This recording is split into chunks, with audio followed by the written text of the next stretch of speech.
Thank you very much, Musa, for that. Today's number should become tomorrow's reality. That's why we have our guest here to break down all these technicalities so that Nigerians can understand where we are going. There's so much optimism in the air. But let's just welcome our guest. First, Dr. Victor Obo. He's the Director of Monetary Policy Department, Central Bank of Nigeria, CBN. Dr. Obo, it's good to have you again on Good Morning Nigeria. Good morning, Nigerian. I'm happy to be here. All right. We are happy to have you too.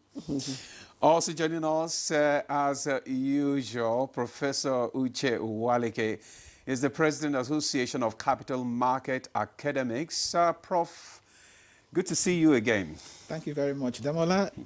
Good morning, Nigeria. I'm very pleased to be here. All right. Claire. Yes, all right. We also have Dr. Leo Elias, an economist. He's right here with us in our studio.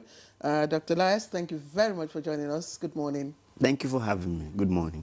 All right. Okay, fine. So Dr. Obo, let's start with Dr. Obo. So that's, Okay. I mean, there's so much optimism in the air now. For the past 5 months, there have been consistent de-inflation, and people are looking for the reality, just like that the background report says. So tell us what informed, the CBN's decision to reduce the MPR by 50 basis points this time. And you think this step is in the right direction? Thank you very much, and good morning, Nigerians. It's been a long journey, and at least we are not totally out of the wood, but definitely Nigerians will agree with me that we are not where we started from. There have been some significant improvements, stability in the macroeconomic environment. First and foremost, the Monetary Policy Committee met in the last 2 days to deliberate and take decision on interest rates, as usual. But this particular meeting came after recording 5 consecutive, decline in headline inflation. Of significant interest are the numbers that was released in the month of August. For the month of August, we had straight decline across all the measures of inflation. And that is quite heartwarming. Particularly if you look at the momentum of disinflation in August, you saw that it was quantum, 1.76 percentage point decrease in headline inflation. If you compare that to the previous month of July, it was just 0.34. So that gave us a lot of impetus. So you can see that the Monetary Policy Committee has been watching the pace of decline. People were asking after the month of July why, we wouldn't have to cut rate. But we say we needed to be sure that what we are observing as a decline is something that is sustainable, so that we don't go into an issue of a relapse, So the first reason why the MPC had to do that is that they were quite comfortable that this decline is significant and is able to be sustainable. That's on the one point. The other major reason is also the fact that the projections, the forecast for inflation for the rest of the year has also shown that this trend of disinflation will continue, particularly with the onset of the harvest season. So this gives us another comfort. Okay. The last point, and very important also, is the fact that the Monetary Policy Committee need to support economic recovery. So anytime there is a little headroom to be able to provide that support to economic recovery, we do that. Because after all, what is the essence of monetary policy formulation and implementation? Is to provide a conducive environment to achieve sustainable growth. Maybe I stop here at this point. All right, Doctor, thank you. But just before I bring in, Professor Waleke. Yes, Professor Waleke and Dr. Elias. I'm just wondering, because when you give us this, your outcomes of your meeting, you tell us that this is a unanimous, agreement. I'm just wondering what's the composition of this committee, and that came out with this unanimous decision. Did they have a choice? Yes. Thank you very much. You get to know from the CBN Act of 2007, which specifies the composition of MPC members. They are appointed by Mr. President, and they are independent-minded. You get the point. But they do rigorous work. First and foremost, there's need for Nigerians to commend the members of the MPC. Almost all through their meetings, all the 12 members are always in attendance. Some of these members live outside the shores of Nigeria, working elsewhere. So there is independence among them. What it indicates is that they undergo rigorous, reporting, screening of data, of reports, prepare a lot of reports. So that provide them, and by the time they go for that meeting, there is a lot of reports that they read, brainstorming. So the whole of the first day of the MPC is about brainstorming. What happens when you don't have a unanimous agreement? The majority carries the vote. Okay. In a situation where there's no unity, everybody is free to be independent. And let me remind you, even after this meeting, you're going to see what we call their personal statements. And it's published on the website of the Central Bank of Nigeria. Okay, they have personal statements, which they submit. If you go to the Central Bank of Nigeria website, and you will see each of them with their personal statements. All right. What they think about the decisions. Thank you for the clarification. Thank you. Professor Uche, I'm just wondering, if you look at the interest rates, it's just 50 basis points. Yes. I mean, we hear of these points and all that. Yes. Last time it was moved from 27 to 0.50%. Yes. Now the 50 basis points have been taken off, and yes. Nigerians will say, this is just like when you have a bowl of rice. Yeah. You just remove one grain of rice out yes. of the plate. Yes. And you are saying you have absolutely. Yes. Please, yes. Can you explain that? Yes, absolutely. It's actually very small. Permit me to come from the classroom now, for the benefit of your viewers who don't have financial background. When we say 50 basis points, we mean 0.5%. Okay? 1% is equivalent to 100 basis points. So when you reduce by 50%, by 50 basis points, it means 0.5%. Okay, so the reduction from 27.5 to 27 is 0.5%, which is 50 basis points. Again, why the concern around that rate? That rate is called monetary policy rate. What is monetary policy rate? It is simply the rate at which the central bank lends money to other banks, in the central bank's capacity as lender of last resort. So when the central bank lends money to a bank, for example, okay, at a rate, for the bank to on-lend to their customers, of course, they will have to add to it. So they higher that rate, they higher the cost of credit.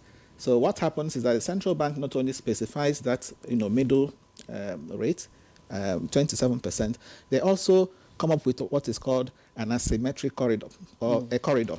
Yes, a corridor around, it doesn't have to be asymmetry now, around the monetary policy rate. It's also important I explain that. Now, before yesterday, what we had was a symmetric corridor of plus 500 minus 100. So when you say... Which can you break that? Yes, I'm trying to explain it. Okay. Yes. Okay. So when you say plus 500, so when the central banks, said in July that monetary policy rates was going to be 27.5% plus an asymmetric corridor of 500, okay, minus 100, it means that when the central bank is doing that lending, it is going to add 5% on top of the 27.5%. So it's actually lending to banks at 32.5%. Okay, so that is called the standing lending window. So when banks come to borrow from the central bank will add that 5%. Yeah, so the the minus, corridor. yes, the upper band of the Yes. plus 5.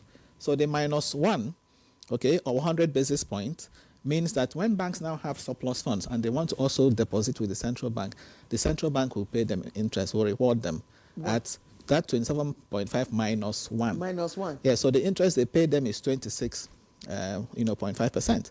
Okay, so what they have done now is to say, okay, we have noticed that a lot of you are coming to park money with us, okay, because of the high interest we are giving you. Okay, we want to discourage that. We want you to lend money amongst yourselves. We want you to, strengthen interbank transactions instead of coming to us to bring the money. So the central bank has now reduced the interest they are paying to banks that come to deposit money with them. So if you notice, the corridor now is now symmetric. It's plus 250 minus 250. So what it means is that if banks come to park money with the central bank will now pay that interest at 27 minus 2.5, which is 24.5, lower than the 26.5 they were doing before. Okay, so again, the central bank has reduced. Yes, I'm trying to. Yes. Prof, go ahead. Yeah, so the central bank has also reduced, again, in order to put more money in the system. Okay, part of the easing they're doing now, it's not just the rate they reduced. They also reduced that asymmetric corridor from plus 5 to plus 2.5. So now when banks come to borrow money, they will now give them at 27 plus 2.5, which is 29.5, as opposed to that 2.5 they were giving. So banks are in turn expected to also reflect that in their lending rates. Okay, but there's another thing the central bank has also done, which the public needs to know.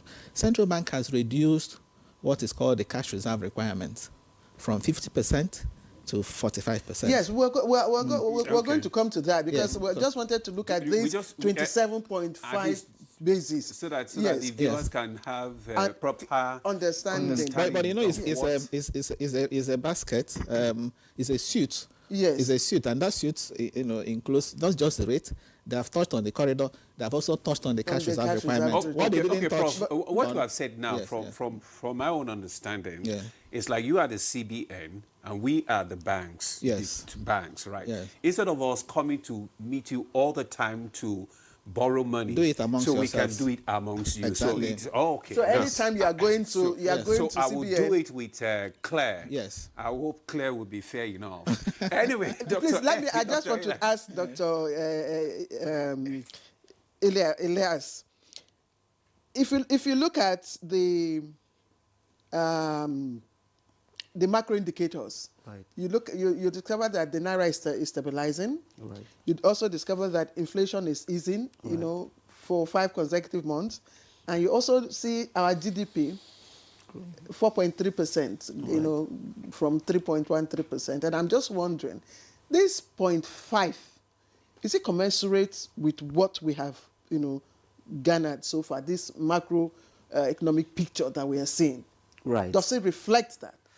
Right. So the fact remains, even for me, I think during my expectation of MPC outcome, I was expecting 25 basis points because I was thinking there should be cautious, in the approach of it, because if you are coming down, also you must come down in a way that it will not make the inflation also goes up. And why am I coming on this perspective is that that increased interest rate is an incentive to another business as well.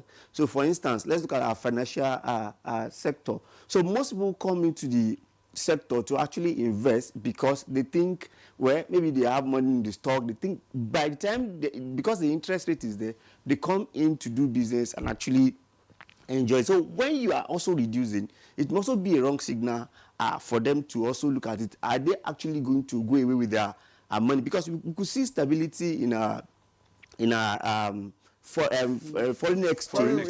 We could see, everything is, for now, we must also commend the CBN because most things are actually on the positive trajectory, which is a good one. But like I said, it is not yet, like you actually mentioned that, at least it's a step forward. So for that one, it's a good incentive for our manufacturing sector, for small businesses, because with this, we can now have confidence that, yes, I can also go to bank to borrow, at this 27%, not 27.5%. So it's a good one for the economy. It's a good, optics for the economy, both for people doing business in Nigeria and even I was people going to ask, because they always complain about those in the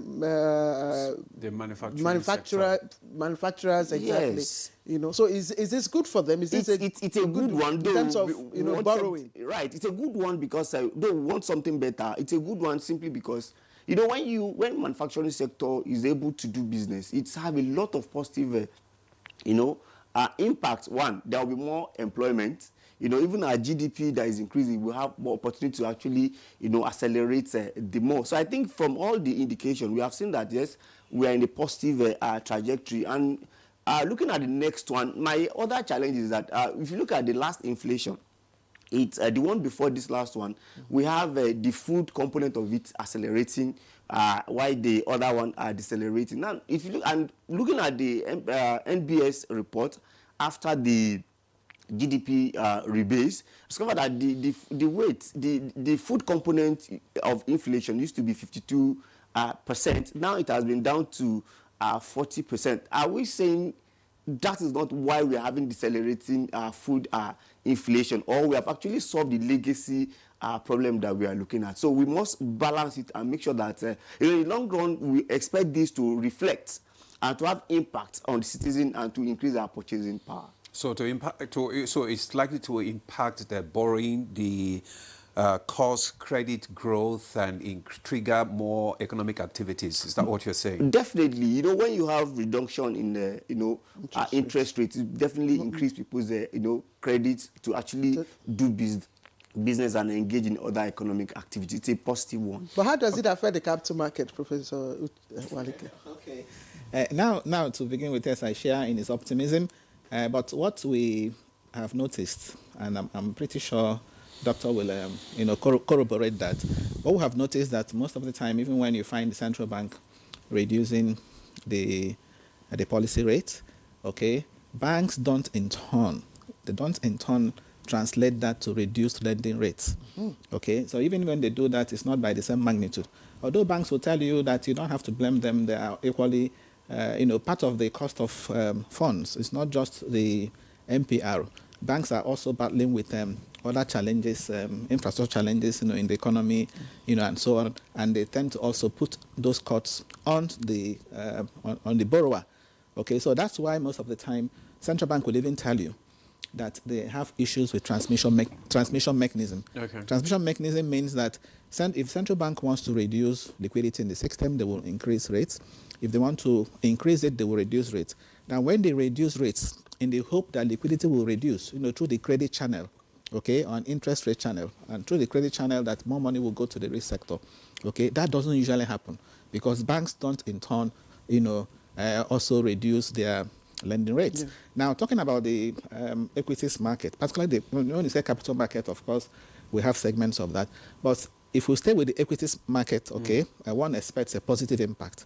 Okay, there's usually this, inverse relationship between what happens in the equities market and the bonds market, for example. So when you find interest rates going down, what happens? Investors would migrate from bonds, okay, to equities. So you find now portfolio managers rebalancing their portfolios, okay, in favor of equities. Okay, yes, I'm talking from experience. I'm the chairman of an investment an investment committee of an investment bank. So the independent director in an investment bank. So I know that what usually happens is when that happens, they rebalance in favor of equities. Because bond yields are coming down. So it's going to be positive for the equity segment of the market. No doubt. All right, yes. all right. Thank you so much. We're getting grip of ready. it. All right, we just want to once again encourage our viewers to please, you can contribute to this discussion by sending your messages, comments, questions on the number displayed on your screen. We are still, the discussion is the CBN MPC resolution yesterday. So we expect your comments and your questions so that our guests can respond to them. Let's come back to Dr. Obol now. I mean, we have seen that inflation eased for 5 months and consistently. Tell us what's really behind this drop? And do you think it will be consistent? Thank you very much. As I said earlier on, it's been a long journey. Remember, in November 2024, inflation stood at around 34.7%. That was way, way high, you know. And moving through December, after the CPI rebasing, down to January, it was still above, I think above 30, thereabout. And then the disinflation process started, and we had gradual decline. And then in March, it spiked up. It spiked up. And in April, we had a little relief. It came down to around 23.7%. And May, it dropped a little. June, it dropped a little.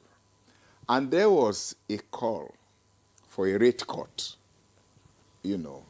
And the bank, in their May MPC meeting, emphasized the need for patience so that we have sufficient deceleration, you know, up to a point before which we can cut. So what has happened is that the tightening we had, this 27.5% before the cut, had been sustained. So that effect of tightening is what we are seeing now. Okay. A prof made mention to the transmission mechanism of monetary policy. What that means is that when MPC takes a decision, it takes some time. We call it the lag effect. It takes some time for that decision to transmit through the various channels, the credit channel, the exchange rate channel, even the expectation channels, and the rest of them, before it gets to the real economy. So that lag effect is what we are seeing now. Okay. So it's largely attributable, the decline we have seen now is largely attributable to the impact of that tight monetary policy stance of the bank. So that is the major point. Now we are seeing some reasonable improvement. And then coupled with the stable exchange rate that we have. You remember in that report of yesterday, our external reserves stood at over 43 billion US dollar. 43.05 yes, billion. Yes, 43.05 billion US dollar. Yes. That gives a lot of confidence to the public and even to investors. So if people are going to speculate, going to hoard dollar, you are just wasting your time because we have enough arsenals, to be able to defend the naira if the need arise. But why is the naira still lagging behind the dollar at 1,400, if that is the case? But remember that the exchange rate, the naira has actually strengthened. We were at 1,800 at one point. In fact, at one point we were... In fact, people were already 1.9. speculating that we were at 2,000. Yeah. It has come down from there to 515. The last check, we were 1,480 something. Is it likely to go further down? Very likely. You're optimistic? But mind you, yeah, I am. But very more importantly for investors is not just the drop, is the stability. Okay. How stable is it? Even for consumers. If you know today that you are going to buy this cup at 200 naira, and tomorrow you're going to buy it around 200 naira. Or less. Or less. You are at peace. Okay, Dr. But let me, sorry. But something, I mean, the CBN governor said that what they are actually driving at is a single digit, Yes. inflation. Yes. Is it possible? Very possible. Well, Very, very. everything is Let possible. let me assure you. If these measures are sustained. Yes, let me assure you. We have our forecasters, statisticians, econometricians that sit down and project the trend, the trajectory of inflation. We have a vague idea of what inflation will be in October. I mean, September number, October number to the rest of the year and even beyond. That's what I mean by the projection. Okay. Projections have shown clearly that inflation will continue declining. So we have our projections, and we have a vague idea of when we will hit single digit. And let me remind you, the objective of price stability, monetary policy all over the world, the objective, the target is single digit. Single digit remains the best global practice everywhere. Even any country that its inflation rate is very high is still targeting single digit. In fact, in advanced country, they look at 2%. Dr. Obo, thank you, because this, hopefully, we are optimistic. We will get there to a single-digit inflation rate. Yes. We're hopeful, but yes, other factors. Yes. Exactly. Yes. Exactly. Yes. But I So want to let me clarify. respond. Let me clarify the issue of the other factors. Okay, Yeah, go ahead. yeah. Go ahead. So, go ahead. so it is subject to a lot of factors. Yes, and economists talk about all things being equal. You get a point. Ceteris paribus. Yeah. But even when we have shocks that try to shift those objectives, that's the essence of monetary policy. Monetary policy comes in with a lot of, decisions to be able to return inflation to a single digit. Okay, let me seek your clarification. Professor Waleke mentioned something about alignment of resolutions with the banks, that the banks rarely or most times do not reflect these cuts. Yeah. So how do you monitor that banks stay on course? Yeah. So How does the CBN do that? what happened is that it's not only in Nigeria. Now, what happened to inflation as a whole, or interest rate as a whole, is that it is downward sticky. You will agree with me that anytime there's a raise in monetary policy rate, there's a raise, there's an increase. When we raise interest rate, banks quickly respond to it. You get the point? When you engage the banks, they now come up with a lot of excuses, structural issues, cost of operations, infrastructure challenges, and the rest of them. But with what government is doing in addressing all those other factors, our expectation is that banks should be able to reflect the cut, in the retail end of the market. When I talk about the retail, I'm talking about the lending rates now. So we are expecting the banks to respond to that. I want us to look at the alignment, Professor Waleke, of the Fiscal Sustainability Act and then the midterm strategy that the CBN governor talked about. I mean, how do they align? How do they cooperate? Okay, yes, you have raised a very important issue. When Doctor talked about the desire of the central bank to attain single digits, I quickly added ceteris paribus, other factors remaining the same. Now, part of those other factors also includes what happens, by the fiscal. Okay, that's the fiscal authority, because central bank, if you also check in that communique, in fact, in all their communiques, central bank has always been worried about the injections that usually happens, from the fiscal side, especially with respect to the recent increased surge in government revenues. You notice that most of the time, anytime you have FAC meetings and this federation account is distributed, what happens? You experience pressure in the forex market, okay? Which is also why, and I'm happy, the central bank now is in a position to defend Okay, we hear $43 billion, enough to cover over 8 months of import. So central bank is in a position now to, to defend that.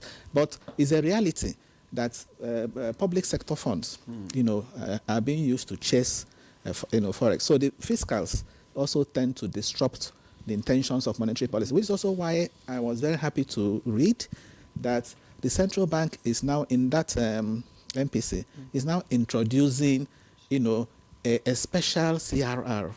They call it 75% CRR for non-TSA public sector deposits. Yes. So that's a very beautiful, if you like, innovation. Really? Yes, it is. Can you further explain that? Okay. Really?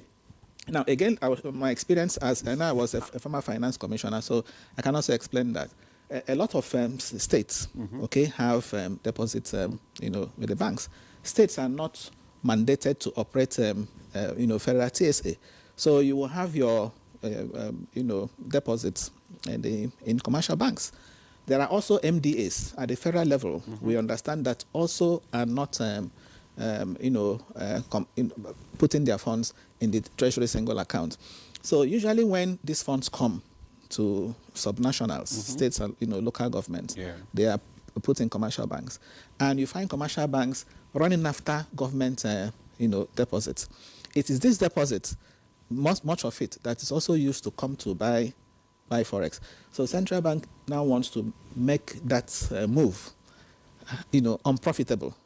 Okay, so it wouldn't make sense for you to, for example, take, government deposits and you're promising 10% interest when the central bank is saying 75% of that must be locked up.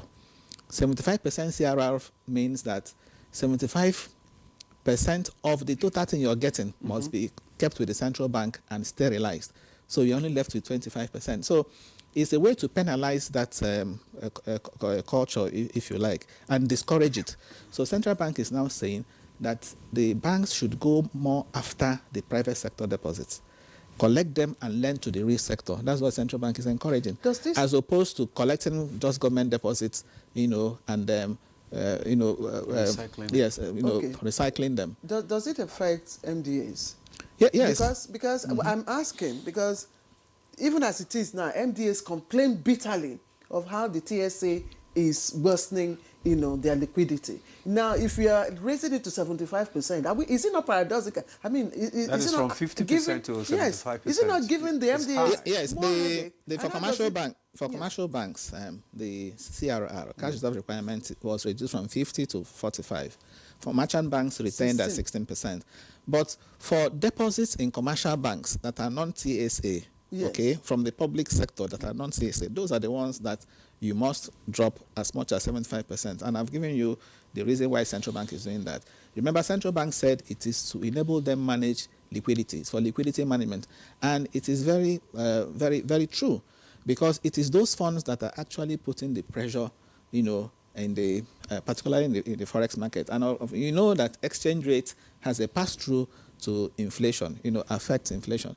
So when the central bank is saying that they will do all within, within their power to ensure that inflation continues to, trend downwards, this is one of it, to ensure that public sector deposits in banks are not used to, put a lot of pressure. Would they not find new ways of doing it?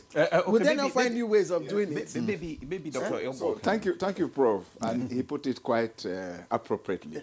Now, the 75% CRR, cash reserve requirement on non-TSA public deposits has no impact on MDA's access to their funds. Okay.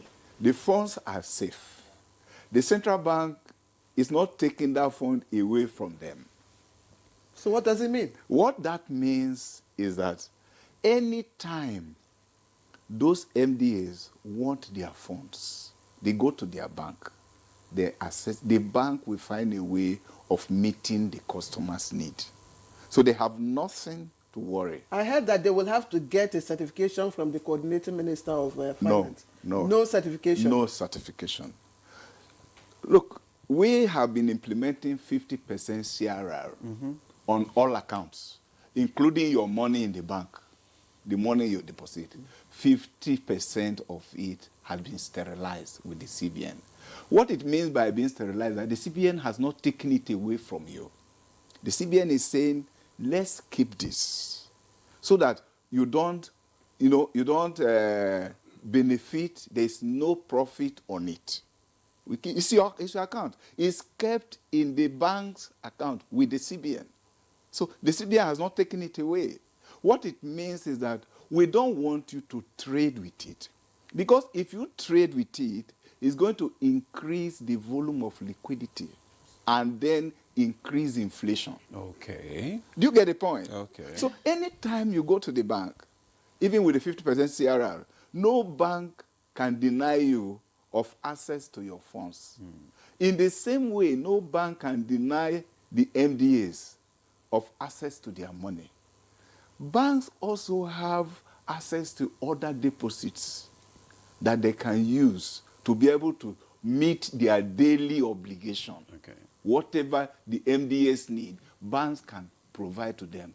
In a situation where banks cannot provide for them, the central bank make provision for commercial banks to borrow from the central bank. That is what he referred to as standing lending facility window, which we have now reduced, to now. So the banks. How easy will it be when those MDAs want to make use of their money? Is it any time the MDA, assuming for instance, the NTA, for instance, I mean, we have needs of cameras, we have needs of things that we... Go to your bank, you get your money. Simple. There's no, just as simple as that. There's no hindrance. The same way you go and access your account. Yes. Yes. So there's nothing to worry. Dr. Elias, okay, let's bring you back into the discussion now. Right.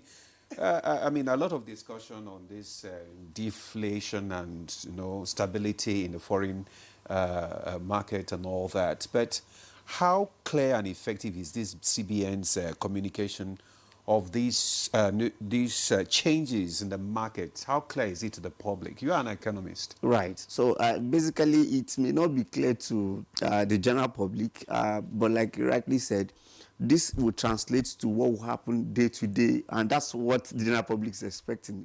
The general public is looking at, if I go to markets and I want to purchase, how easy, how has the price actually reduced? And that was what he was talking about, the lag. That the period at which you start seeing those things happening before it translates down is the challenge. So for me, I think we must also have this reduction, perhaps maybe sustainably, maybe 3 times before we can now say yes. Public can now actually see it directly. But on a general note, we could see that things are actually coming down in terms of price of foods. But the challenge now is not the price of food. It's not the price of food coming down, but it's the purchasing power of Nigerians. Yes. You could have food at maybe 1,000 naira, but you cannot the affordability, and that's why Prof rightly told the doctor that ceteris paribus, all things being equal. For instance, we are looking at things coming down. You will agree with me that most Nigerians now, our challenge is that most of our income are expended on food, right? And transportation. So if this can have a reduction, that's when Nigeria will now say, yes, I'm now getting better because of the things coming down. So we must now look at other variables. Now we must look at cost of transportation, cost of food, the supply chain problem, which perhaps may not be under the purview of the CBN directly. And these are the factors that will help the inflation to actually continue to go down. So we must work on that and see that all other things work in tandem with the forecast, like he's rightly said, that will work. And that also has to do with fiscal policy, direction. It's very, very important. I still want to go back to the 75%, cash requirement for non-TSA funds. And I like the way you explain, things, and I want you to, candidly look at it. It's like you are saying to us, to your children, if you hide this money somewhere and I see it, I will hold it and lock it for you. Now, is it really physical discipline, or are you just worsening the case such that they will find another way of doing it? Yeah, I like the analogy, but I don't Yes. think you're worsening the case. It's a fiscal discipline. Sometimes when you try to achieve something through moral suasion and it's not working, okay, you try to now put in place measures that will compel the entity you're regulating, to comply. So I think that is what the central bank, has done. I just mentioned it, while I was talking earlier. If you read central bank monetary policy communiques, okay, over time, okay, before this one, you will also find central bank worried about the fact that what we can call it fiscal surprise, injections coming from the fiscal side are also disrupting, monetary policy plans. So I think this is a novel way to address that, to say, because the pressure, we've noticed that the pressure is coming from public sector deposits, okay, let's sterilize some of these funds. And just as the director mentioned, it's not as if you can't access your funds. Your funds are still, are still there. It's just that the central bank is saying they don't want that to contribute to the liquidity in the system, okay?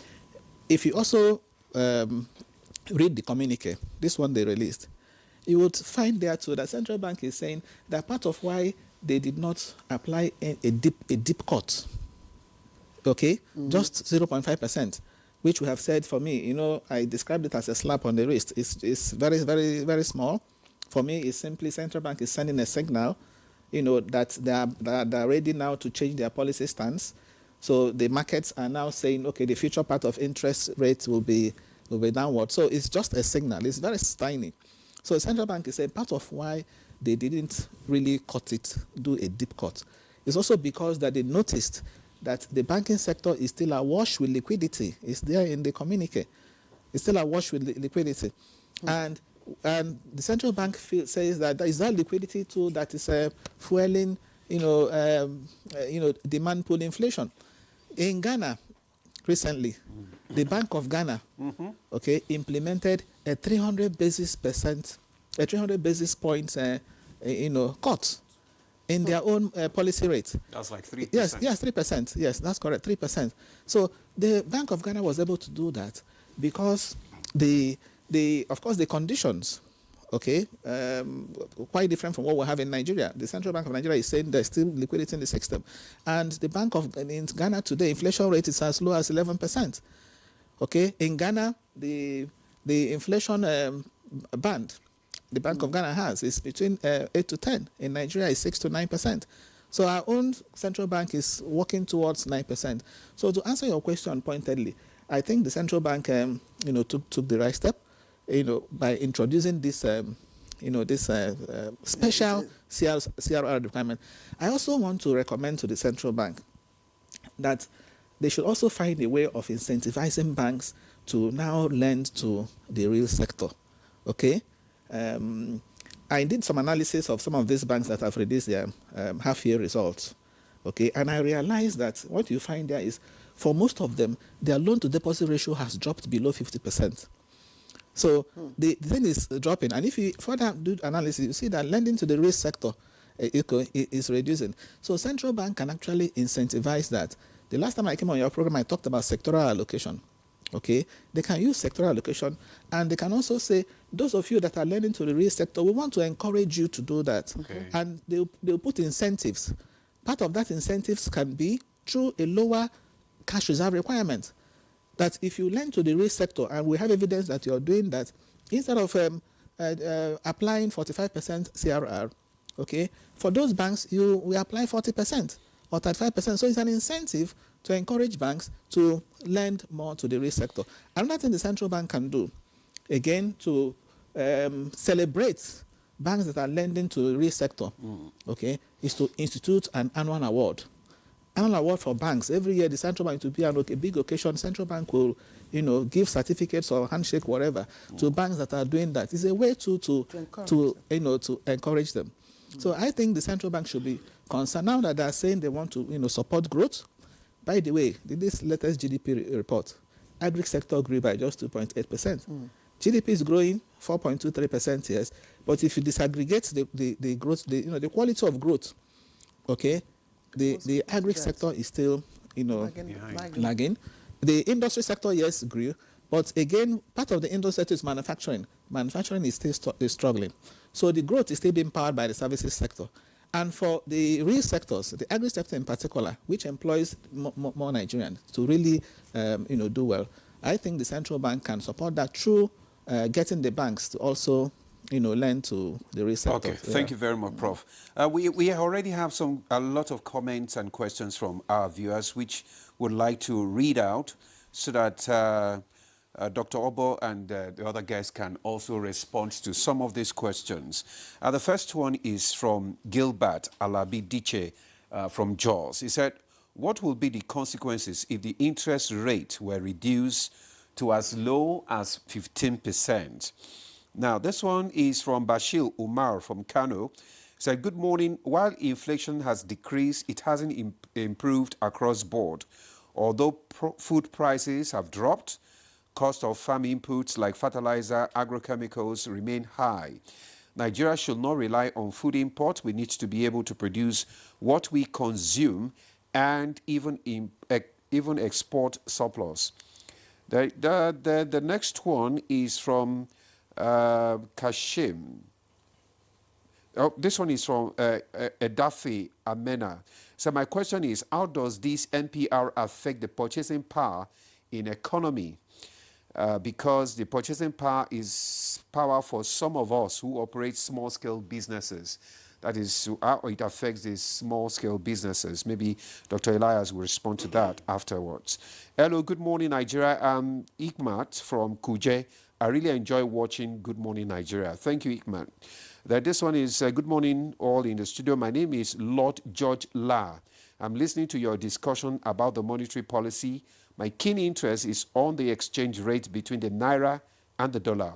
What we saw in recent days, the Naira has really appreciated. In this case, that is Dr. Obo from CBN, is talking about single-digit target. What will be the rate between the Naira and the dollar when the economy hits single-digit target? Then let me just take this last one before you will respond. Then Claire will take our own questions. This one is from Ade to Beru Olumide. It says, it's alarming that whenever the CBN reduces interest rate, commercial banks will not respond. But anytime it's being increased, these banks are quick to increase their interest rate on the borrowers, that is their customers. Can there be a policy statement towards ensuring that commercial banks implement downward review of the interest rate for the borrowers anytime the CBN reduces interest rate? Dr. Obo. Okay. Thank you very much. And the participation of the public is very important. And I must commend NTA for this platform. Yeah, it's quite because there are feedbacks that helps us to go and have another look at our policies. So somebody asked about the consequence of a reduction in the interest rate up to 15% and what that has on the purchasing power. What it means is that if you reduce the MPR or the interest rate that the bank is charging, what it eventually means is that you have cheap assets. Loan become cheaper, for banks to on-lend to customers, to the various sectors, the industries, the MSMEs, and so on. And if that happens, it means that their own cost of production has also reduced. And if your cost of production reduces, it means that the cost of the product, also reduces to the final consumer. Okay. So in that case, prices of items become cheaper. So it increases your purchasing power. Oh. That is the transmission, mechanism. So that is exactly what happened. Spillover effect. It's spillover effect. So it helps to boost your purchasing power. Okay. So that is it. Sorry, Doctor. I think the question is asked. The intention is why is the CBN not dropping it to as low as 15%. Oh, that's fine. That's Yes, fine. yes. Okay, simple answer. Yes. What happened is that if you drop sharply from what we have now to 15%, Yes. it means that you are releasing so much liquidity into the system. Yeah. Now there's a relationship between what we call money supply and inflation. Money supply is the total quantum of money in the economy, in the system. So that is the principle of inflation. Too much money chasing few goods. So prices rise. There's pressure on price. If everybody has so much money buying the same thing, then it now means that the price will rise. That is exactly what the central bank is doing. The central bank is controlling the volume, the quantity of money, and the price of that money, so that that increase is not so much to raise the price upward. So what it means is that having raised the interest rate up to that 27%, it tightens the volume of liquidity, the volume of money that is available to the public. Yeah. So you have to regulate that. You know, if you bring it down so much, then there's so much access to money in the system. And what it will trigger prices. Price increase. Yes. So I think that's very simple. Yes, very simple. The response you earlier gave to was a response to one of the questions. Okay, you wanted good. to know how what you have done affects the pocket of the common man. Beautiful. And that is what you have done. Okay. Okay, what about the issue of the bank not, implementing? Okay.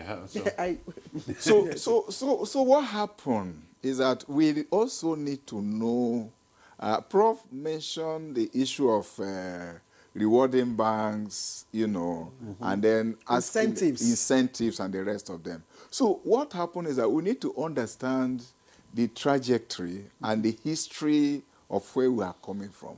Once upon a time, there was a regime where central bank had to do credit allocation. Banks are instructed and directed to allocate credit to preferred sectors.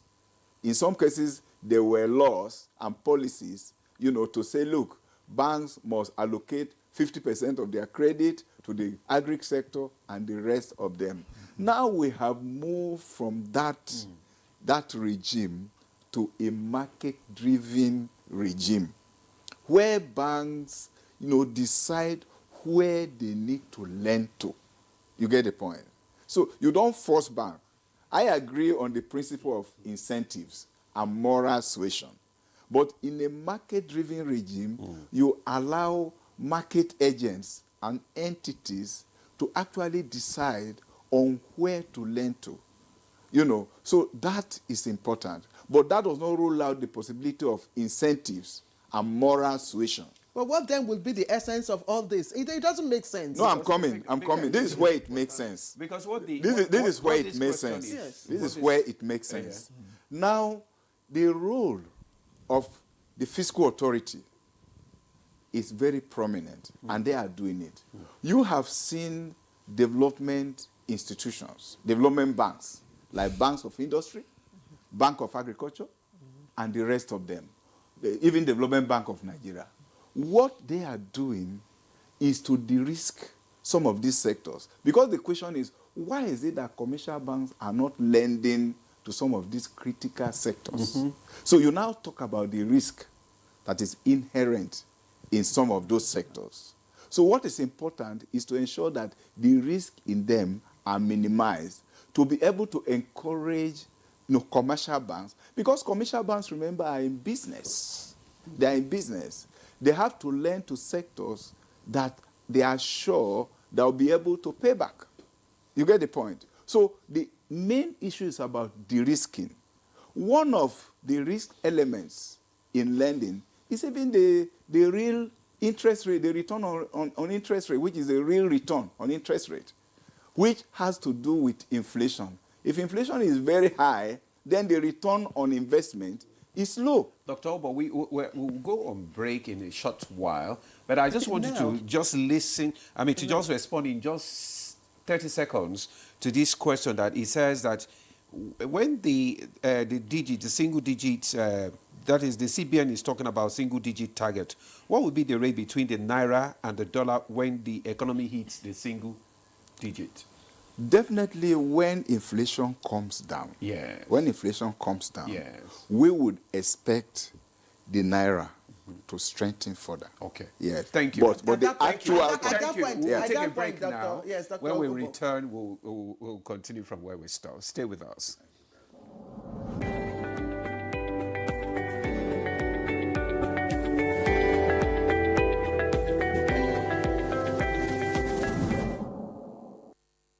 Categories of nationhood. What is your contribution to this journey? Join the NTA and an eclectic mix of everything Nigerian, from the academic deans to the street kings, who will lend their voices on the platform that has always been a part of the journey. The NTA on October 1st, 2025.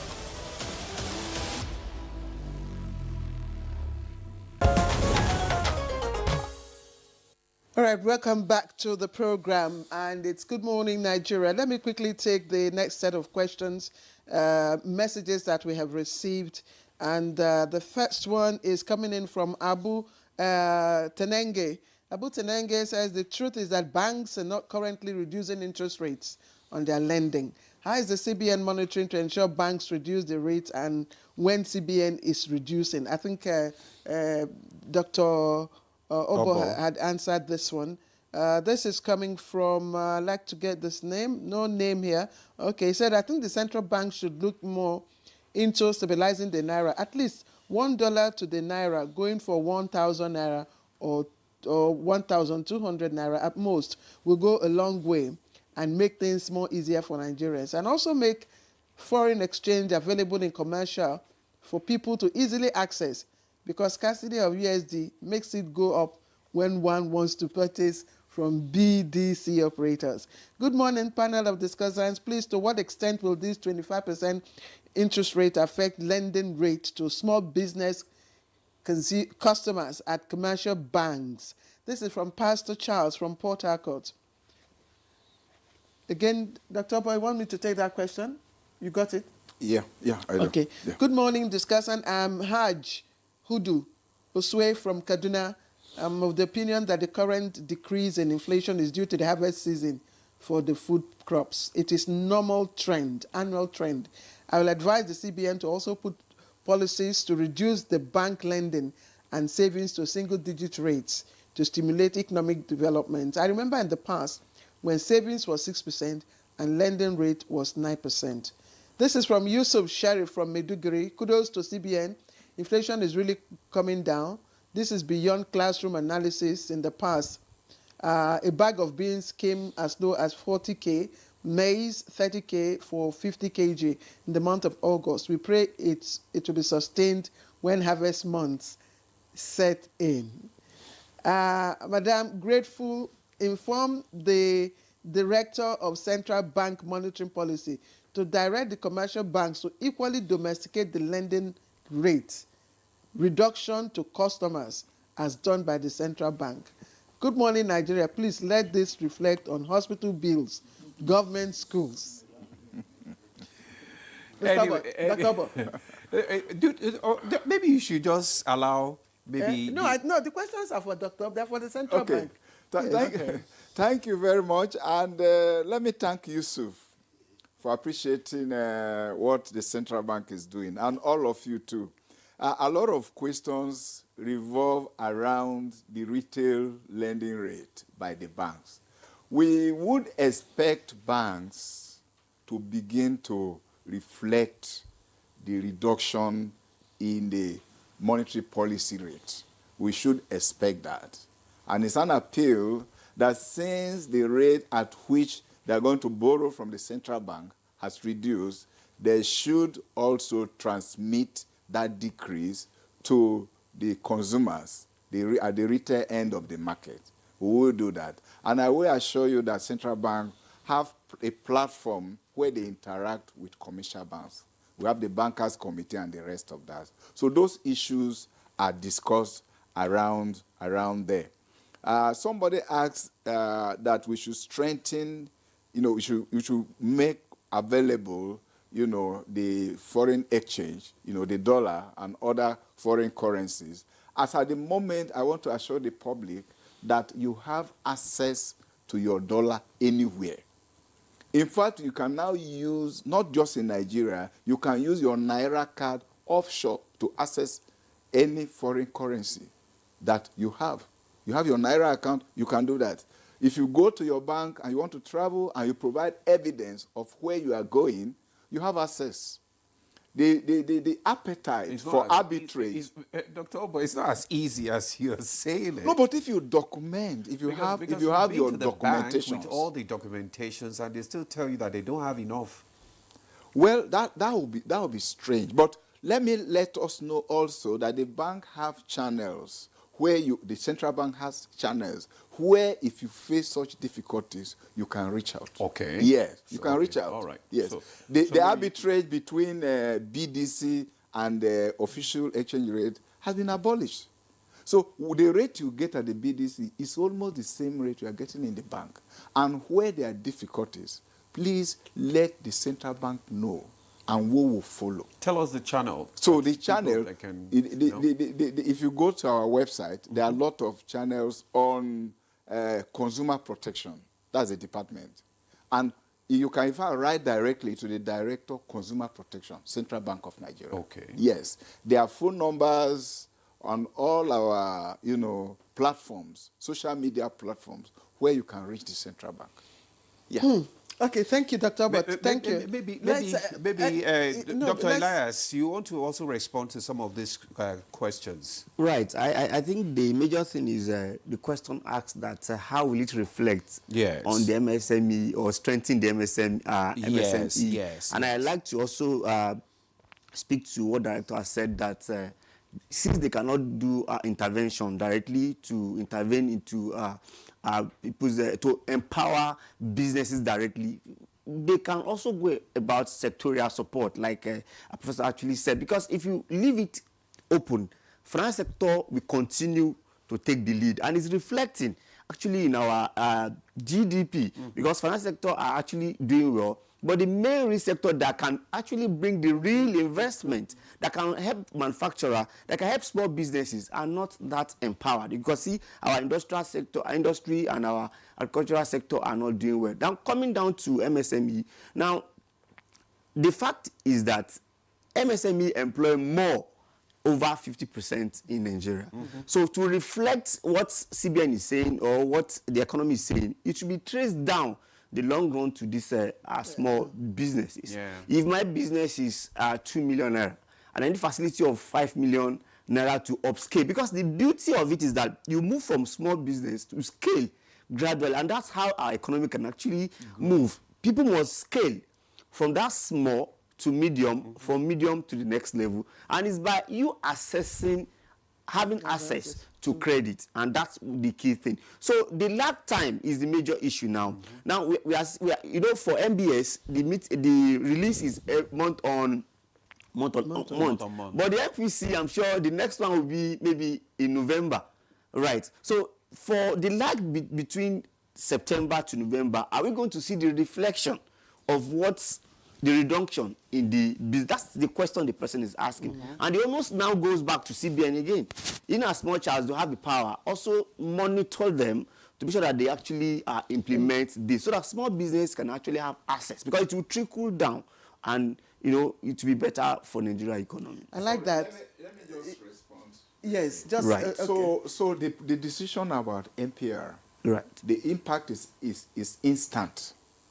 Yes, it is instant. Right. So the NPR, having been announced, is already implemented. Right. So there's no lag time with respect to that. Right from today, if banks are borrowing from the central bank, they are borrowing at the new rate.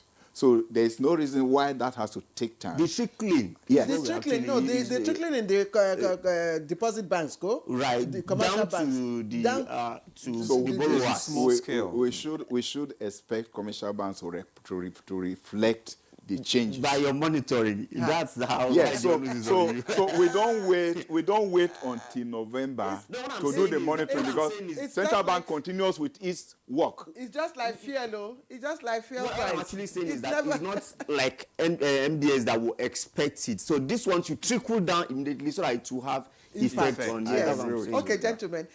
Professor Waleke, I was just saying, okay, look, our destination in terms of growth is between 8 and 10%, isn't it? Am I correct? I mean, In terms of GDP growth? No. I think 4.5%.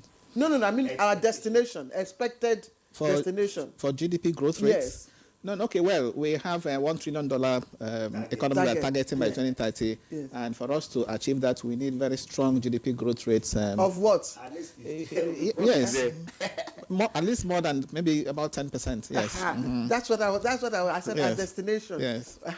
Right now, we are 4.3 from 3.13. It shows we're making progress. We're making progress. We're moving on. And my question is, how did we arrive at this? Do we now have a convergence of fiscal and monetary policy coming together to shake hands? Yes. I think in recent times they are really talking to each other, and we're also seeing the results. Macroeconomic stability, whether in terms of GDP growth and then in terms of exchange rate stability. The disinflation we are witnessing. So I think all those are products of monetary fiscal policy, alignment. But I think going forward, particularly now that the government is saying the 2025 capital, budget component will kick in, from September 2025, it's important that the fiscal authority, gets this discussion with the monetary authority on the regularity of the releases, okay, to also manage the injections. That's one. Number two, the issue of borrowing, because the more government borrows, okay, that also has, that can also fuel inflation, particularly if the loans are not channeled to, productive uses. So on the fiscal side, when you say government borrowing, how do you mean? Government, of course, government has been issuing bonds now. Borrowing, particularly from the bank, from the CBN. No, from the capital market, for example, from the domestic market. Government bonds are issued in the capital market. Government has been borrowing. When government borrows, okay, that's for long term. Of course, government also does short-term borrowing, through treasury bills. So all of that. Okay, particularly the capital components. When you issue bonds, we expect that the money should be applied to capital projects. If you borrow and you use that for consumption, that will again fuel inflation. So that is, these are issues, around which the monetary and fiscal policies, should be, talking to each other. Now, I have this advice for the, central bank, based on what we also hear. The public say, and I'm happy the Director of Monetary Policy, is also here. The last time I came here, again, we were discussing this. The complaint was around, bank charges. So I'm happy to note that even the CBN governor acknowledged in that communique that 14 banks have now complied with the recapitalization, requirement. So I expect that part of what the central bank should be addressing now should also be the concerns of members of the public. Each time you go out and the issue is you're talking to a bank customer, the person is complaining about bank charges. So now that we have witnessed consecutive... Thank you for bringing that up. Yes. Dr. Disinflation for a number of months. Yes. Okay, now that we're having exchange rate stability, okay, now that things are beginning to stabilize, I think it is time for the central bank to revise their list of approved charges, downwards. Okay, revise that and then make it public. Embark on massive sensitization. Let the public know this list of approved charges and what they need to do whenever they feel they are, shortchanged. I think the central bank, even the telecoms. Yes. Even the telecoms. Even the telecos that you have to. Yes. And they have seen the method of people withdrawing the money directly from your... Dr. Obo, you want to respond to that? Yes. Very, very, very important. And thank you, Prof, for flagging that. I think from time to time, the central bank have been revising bank charges, particularly. to reflect the prevailing rates. And I think it's important to take a look at that again. Yes. I agree. We've been doing a lot of sensitization, but there's much more to be done. Absolutely. So that is taken. That's well taken. Yeah.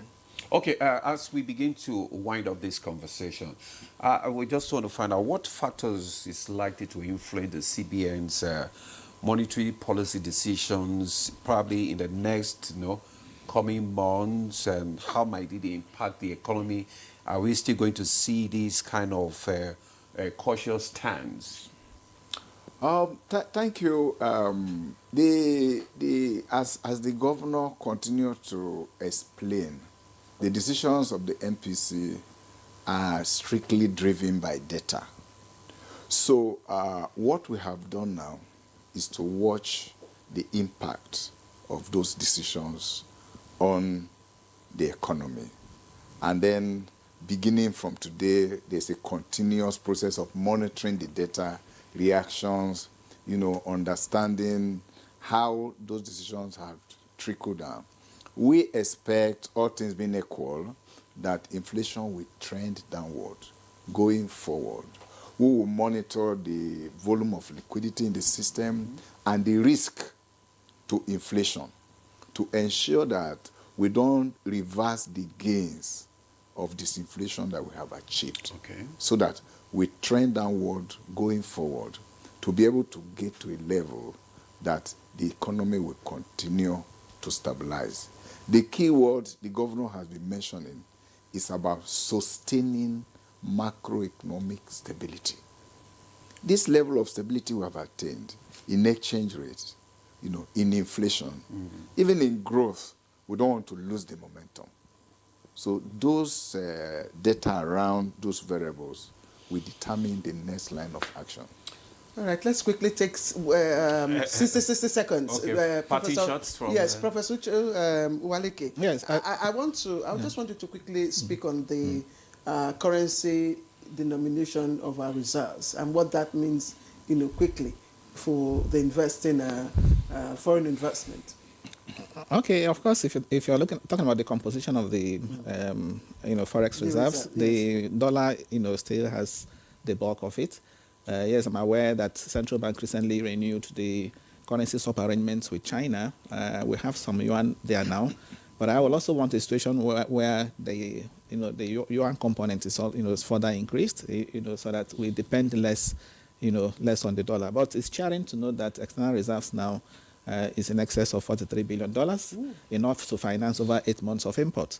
Overall, I want to commend the central bank, for what they have done, and the MPC members too for, being stage first. And I was happy to note again that central bank governor says going forward, whatever that they are going to be doing will be, data driven.